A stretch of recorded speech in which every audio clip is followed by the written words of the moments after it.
dia, amigos ouvintes da Mundial.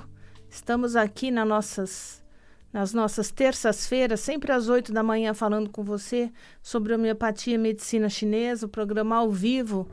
Os telefones do ouvinte mundial abertos, você pode ligar. Eu sou a doutora Ana Clélia Matos e sou médica homeopata, pratico a medicina chinesa. Estou aqui na Rádio Mundial com vocês há 20 anos. É sempre tentando trazer uma novidade, tentando atualizar nas medicinas naturais, tentando fazer uma integração das medicinas todas, da medicina alopática com a medicina homeopática, com a medicina chinesa, com o conceito de doença na medicina chinesa.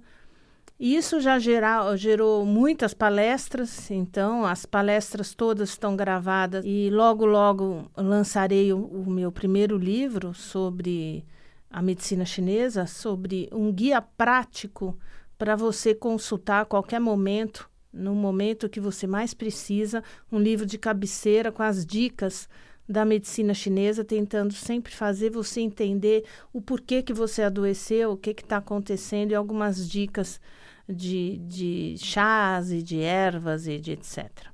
Assim que esse livro ficar pronto, deve ficar pronto até o final do ano, eu anuncio aqui na Rádio Mundial. Eu vou abrir os telefones do ouvinte mundial a partir de agora. Você pode ligar no 31710221, 3262-4490, 3262-4490. Vocês me ajudam a fazer o programa ao vivo. É através da pergunta e da dúvida de vocês que nós conseguimos ilustrar e variar os temas no programa semanalmente. Vamos atender o primeiro ouvinte? Alô, bom dia. Alô, bom dia. Bom dia. Quem fala? É a Nádia. Desculpa, eu não escutei. Nádia. Nádia, da onde, Nádia?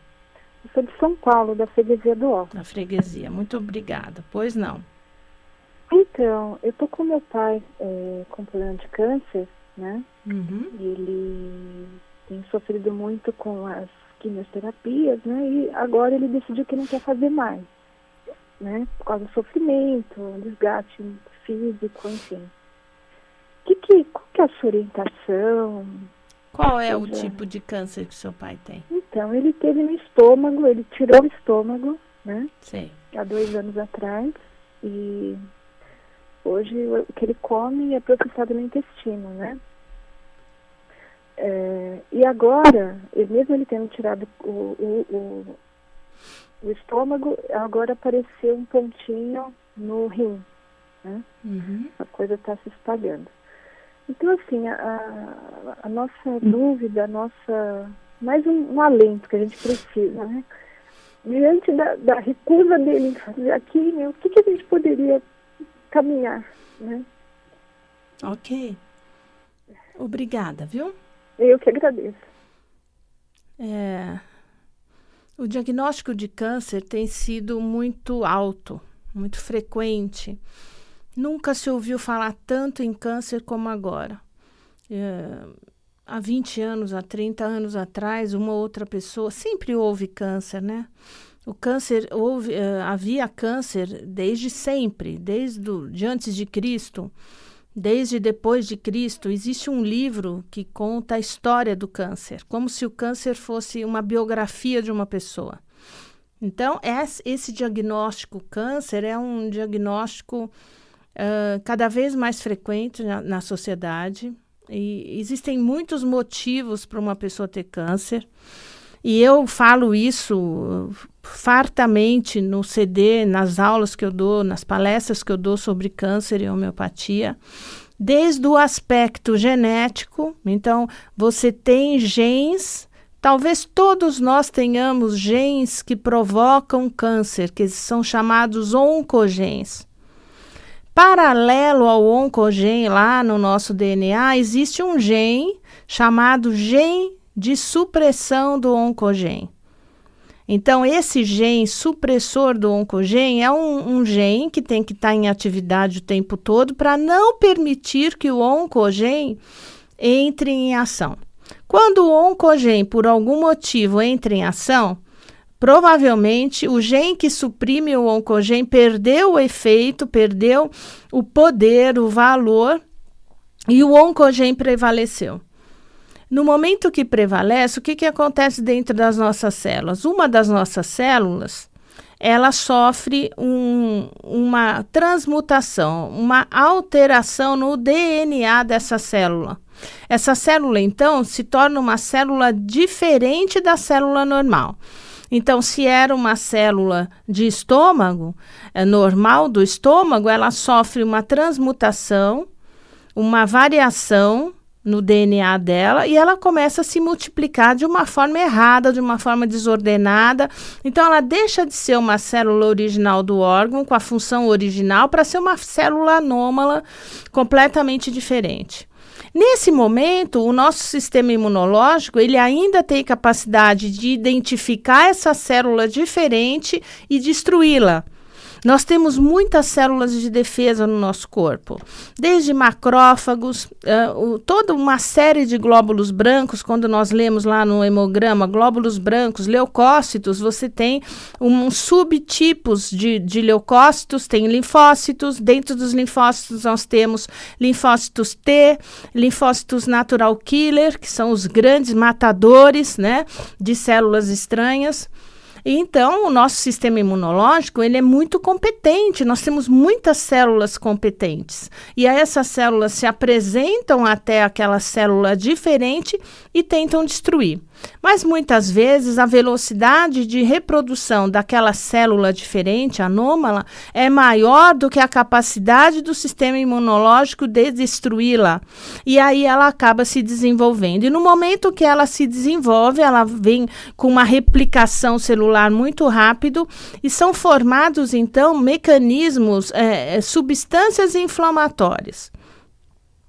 Essas substâncias inflamatórias, elas acabam produzindo, chamando a atenção do corpo, e aí o corpo produz vasos. Então, uma série de neovasos, novos vasos, são criados, que a gente chama angiogênese do tumor, são criados e são atraídos até as células iniciais do tumor. E o tumor, né, a célula tumoral, que tem uma inteligência própria, ela capta esses vasos que estão chegando e elas utilizam esse vaso para se autonutrir, para se alimentar. Então, existem hoje alguns quimioterápicos que são específicos para diminuir essa angiogênese, essa formação de novos vasos ao redor daquelas células tumorais. Porque a célula tumoral, ela tem que suprir. Ela tem que se suprir do quê?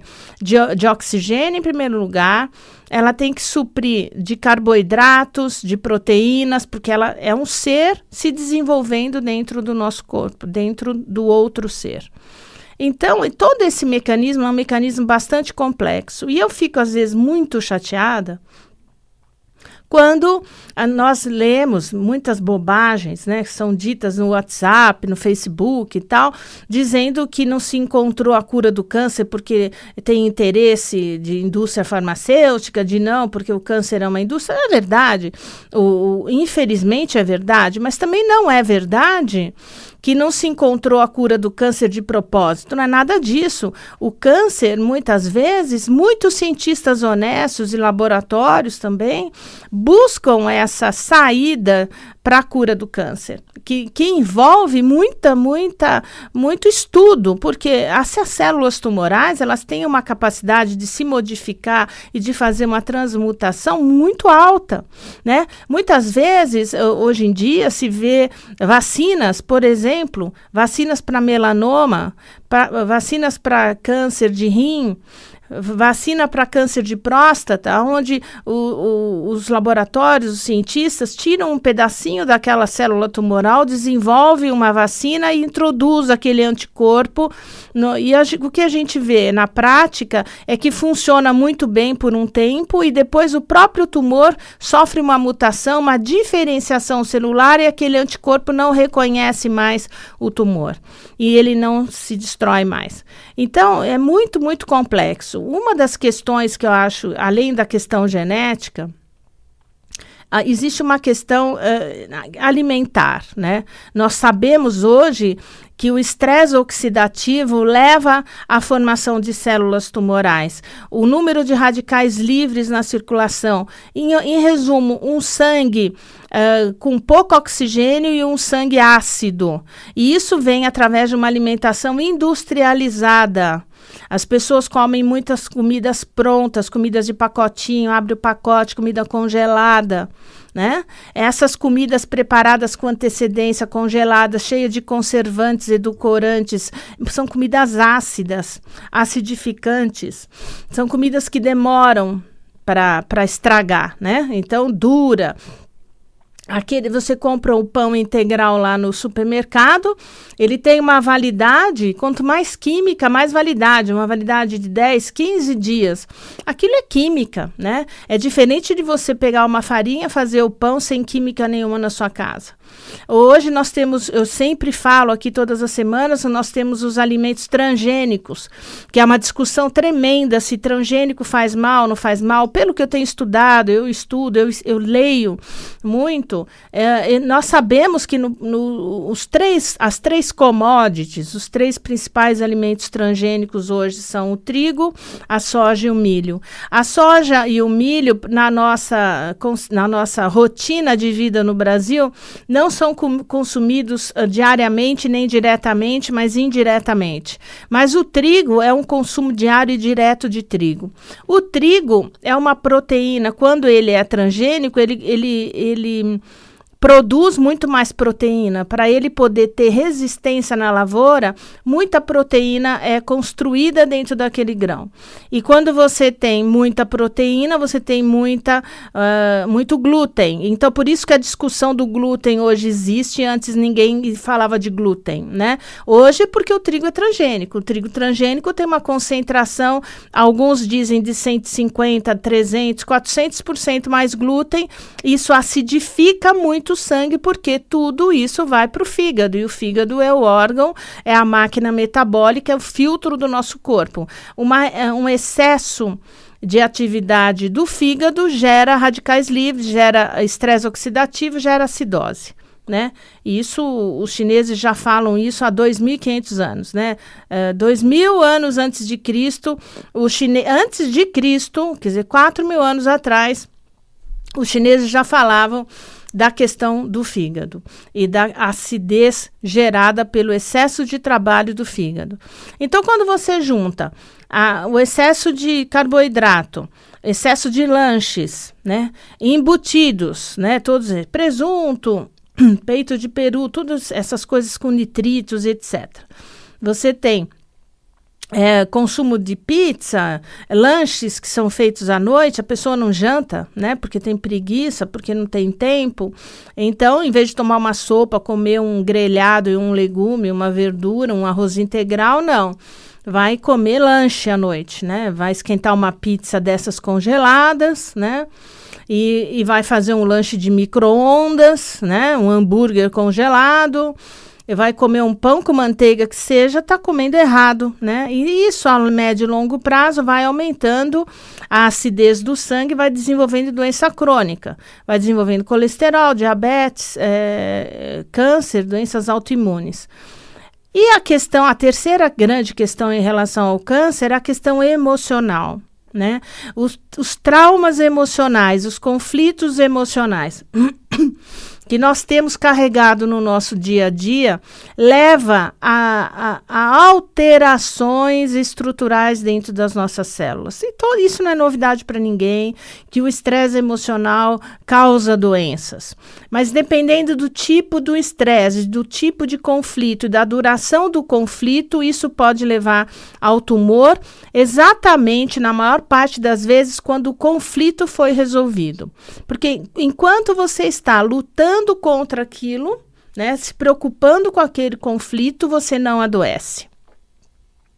Você vai adoecer quando aquilo não está resolvido. O tempo passou, aquela questão foi resolvida com o tempo, ou você resolveu, ou a coisa deixou de ser importante, deixou de ser uma preocupação, e aí os tumores aparecem. Isso é um conceito das novas leis biológicas do câncer, da Germânica Raikkonen, que é a nova medicina germânica, do Rick Hammer. E é muito inteligente, é um médico oncologista alemão, hoje ele vive na Noruega, já tem mais de 80 anos, e ele, ao longo de 30 anos, desenvolveu novas pesquisas a respeito da causa do câncer e das doenças agudas, e doenças como um AVC, um infarto e tal.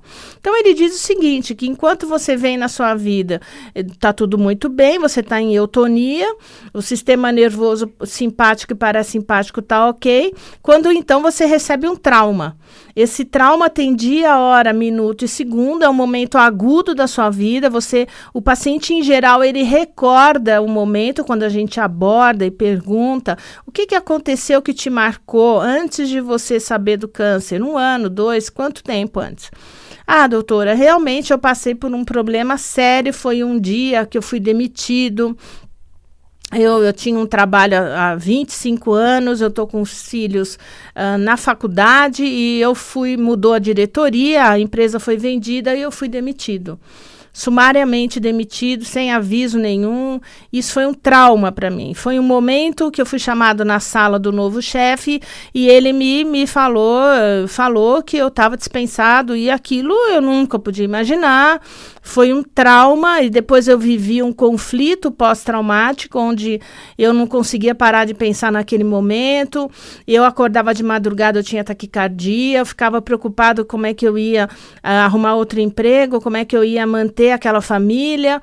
Eu me senti fracassado, eu me senti desprezado, pouco valorizado, desqualificado, enfim, eu me senti muito mal. Isso durou 1 ano, 2, e eu emagreci, eu não conseguia comer, acordava de madrugada, não conseguia dormir, e esse estresse todo passou depois de 2 anos, quando eu entendi que aquilo finalmente fez bem, na verdade, para mim. Eu fui buscar outros recursos, hoje eu tenho a minha empresa própria, e no momento que está tudo certo, eu vou evacuar um dia e sangue no assento, né? Eu teve um sangramento retal, um sangramento intestinal importante, se descobriu um tumor de intestino. Então, isso é uma história, um exemplo de um paciente com câncer de intestino que sofreu um trauma de sobrevivência importantíssimo, e enquanto ele estava vivendo o trauma de sobrevivência, ele tinha uma adrenalina muito alta. A adrenalina é o hormônio da vida, não da morte, então a adrenalina não mata ninguém. A partir do momento que o trauma foi resolvido, a coisa deixou de ser importante, ele já estava com uma empresa própria, ele relaxou, aí a adrenalina cai, né? O cortisol vai fazer um pico de cortisol, e quando esse cortisol faz um pico, o tumor sangra, o tumor se manifesta, e aí a pessoa descobre que está com câncer. E se nós formos colher a história detalhada de cada pessoa que aparece no meu consultório com câncer, todas têm um motivo. E dependendo do tipo de trauma, vai ser o tipo de tecido que vai gerar o tumor.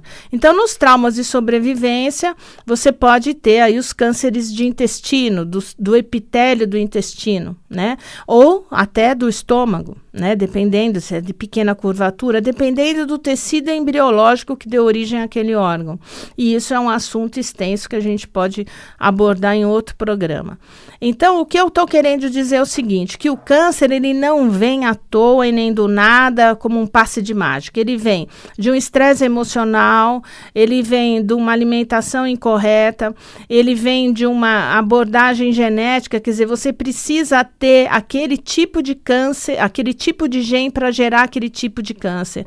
E eu digo para vocês que provavelmente todos nós tenhamos no nosso dia a dia células estranhas sendo formadas no nosso corpo, mas o nosso sistema imunológico, sendo competente, ele identifica aquela célula estranha e destrói.